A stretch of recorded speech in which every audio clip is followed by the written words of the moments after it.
Hi friends, welcome to Annam Vagaigal. இன்னைக்கு நம்ம முருங்கைக்காய் பால் குழம்பு செய்ய போறோம்.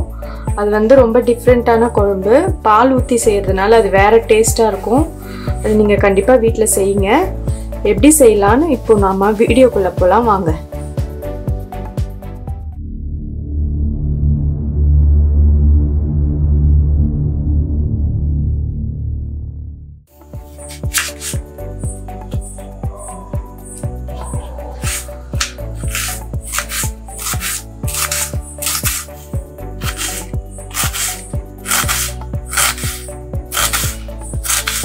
ஒரு கடாயை வச்சு நம்ம சூடேறினதும் எண்ணெய் ஊத்திக்கலாம்.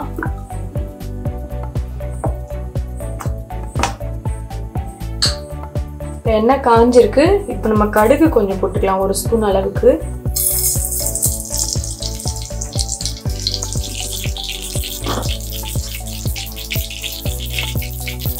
கடுகு பொரிஞ்சதும் ஒரு 2 பெரிய வெங்காயம் அரிஞ்சு வச்சிருக்கேன், அது இதில் சேர்த்துக்கலாம். இது வந்து நான் 2 முருங்கைக்காய்க்கு 2 பெரிய வெங்காயம் வச்சிருக்கேன். அதே மாதிரி 2 பெரிய தக்காளி வச்சிருக்கேன்.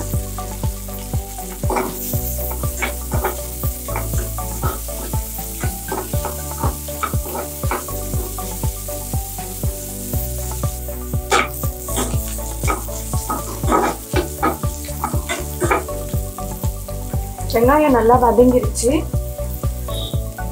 நம்ம தக்காளி, இது 2 தக்காளி, இந்த தக்காளி இதில் போட்டுக்கலாம்.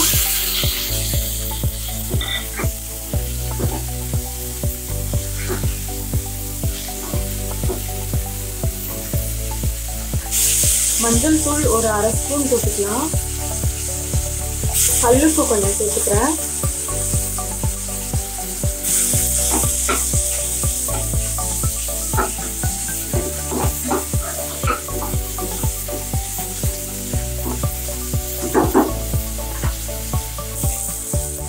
குழம்பு மிளகாத்தூள் 1 ஸ்பூன் போட்டுக்கிறேன். உங்களுக்கு தேவையான அளவு நீங்க காரம் சேர்த்துக்கோங்க.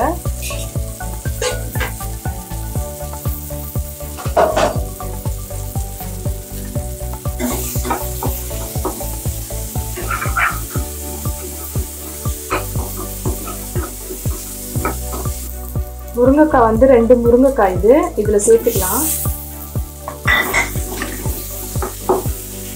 இதுல ஒரு 1/2 டம்ளர் தண்ணி ஊற்றிக்கலாம். ரொம்ப ஊற்றக்கூடாது, கொஞ்சமா ஊற்றிக்கலாம்.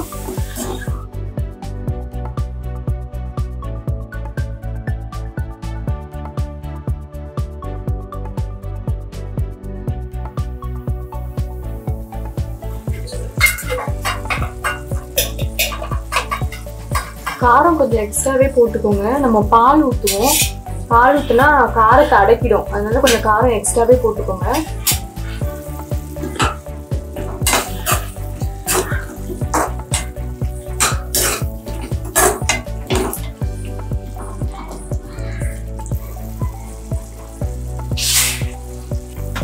முருங்கைக்காய் வேகட்டும், நம்ம மூடி போட்டுக்கலாம். இப்போ முருங்கைக்காய் வெந்திருக்கும், நம்ம மூடி எடுத்து பார்த்துடலாம்.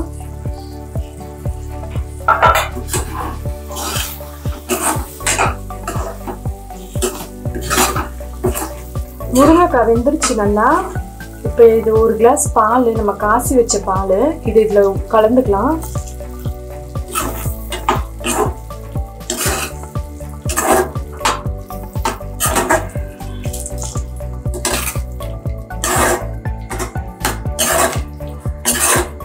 கொஞ்சமா உப்பு சேர்த்துக்கலாம்.